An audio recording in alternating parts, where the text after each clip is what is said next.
I'm Micah Pinson with Texas Scottish Rite Hospital for Children. My guest, the voice of the Mavs, Chuck Cooperstein. Today we're here to talk about the talk of the town. Chuck, please give us an overview of what will happen at the Talk of the Town event. It's a really fun event. Brad Sham, the voice of the Cowboys, Eric Nadel, the voice of the Rangers, Dave Strader, the voice of the Stars, all the radio guys. This began as a radio event because we're all friends, and we're going to tell stories and things that maybe people have always wanted to know about their respective teams and their favorite players that they didn't know, and give them a little bit of inside baseball, if you will, onto what goes on with our favorite teams and how we do what we do, and the preparation that goes into that, the love that we have for it too, and all in the name of raising a lot of money for some really worthy charities, including Texas Scottish Rite. What made you want to become a broadcaster? Well, I knew that I was not going to be 7 feet tall, so I couldn't be like back in the day Kareem Abdul-Jabbar. And I love golf, but I knew I was never committed to standing on the practice tee to hit 500 to 1,000 balls a day, so I knew I wasn't going to be the next Jack Nicklaus. But I love sports, always have loved sports, and always knew I could talk, so I figured that this would be my way in. Did you ever want to become a coach? No, why? too much pressure for those guys. I mean, it's funny, when I was a freshman in college, actually my first 2 years of college, I was a student manager at the University of Florida for the basketball team. And lots of people go into coaching from a student manager position. But I always knew that I wanted to be in broadcasting, but I also knew that going through that process would get me more involved on the inside and understanding what happens with a team on a day-to-day basis and learn more about the sport. And that also carried over to football too, because I had to do some work with the football team. No, I never wanted to be a coach, but I had somewhat of a baseline to work from, but announcing's a lot more fun than coaching. As Dick Vitale famously says, you never get the ziggy when the game is over. You can go home and your team has neither won nor lost. You can just be there for the enjoyment of it.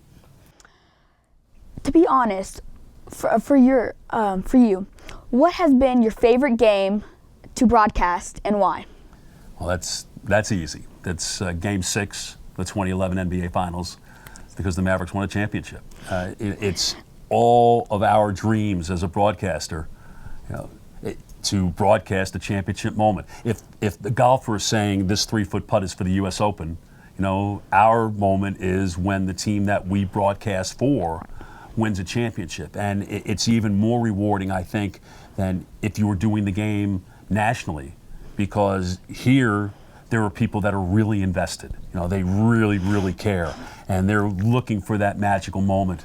And it was overwhelming, just because, my goodness, in their 31st season, they finally became champions. They scaled the mountain, planted the flag, and that's something that you will never forget. And it's also a big responsibility too, because you're part of history, and we always, first and foremost, we're reporters and we're recording history, and that one,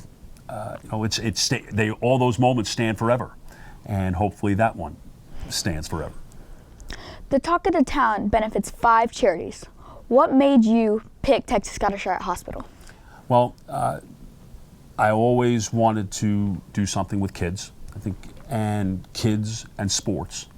And what Texas Scottish Rite has been able to do magnificently is give kids who would not ordinarily have the chance to be exposed to sports, to be exposed to it by the work that they do, whether it's prosthetic work or the fixing of hips or scoliosis or anything like that, where kids maybe in the past could only dream of being the next Dirk, or being the next Adrian Beltre, or being the next Dak Prescott.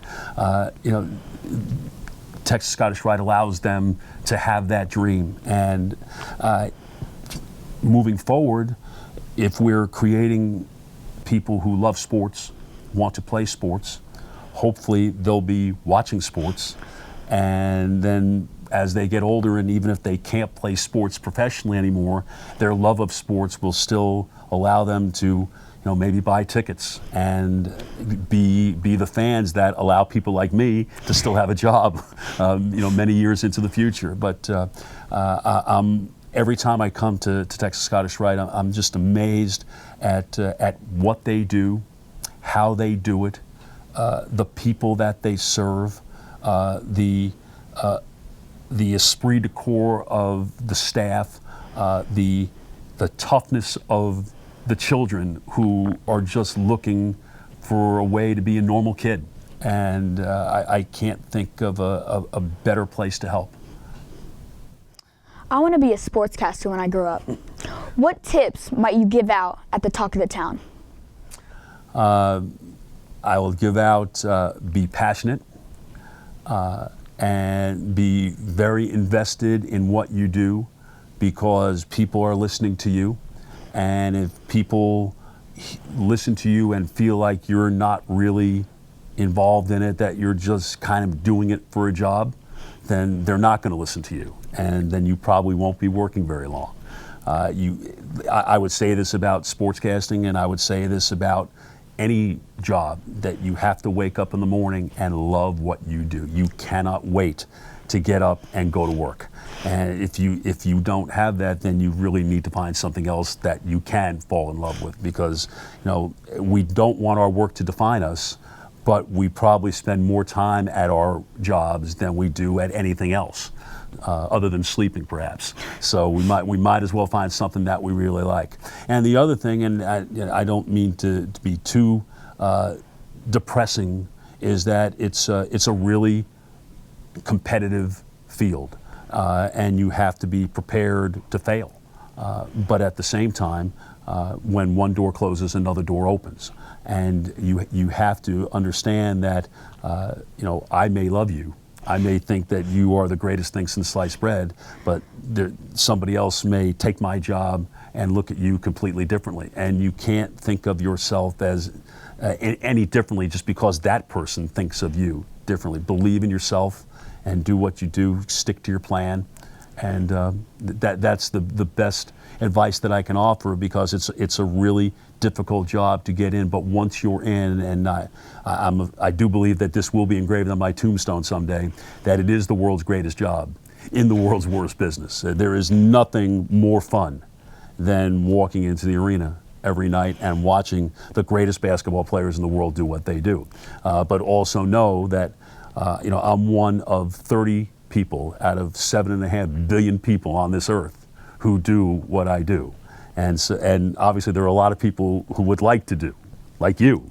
You want to take my job someday. I'm not ready to give it to you just now. But just know that there are people who are always, wanting to do what you do, and it keeps you on your toes, and it makes you work that much harder in order to be the best that you can be. The Talk of the Town will happen on July 13th. With Chuck Cooperstein, I'm Micah Pinson.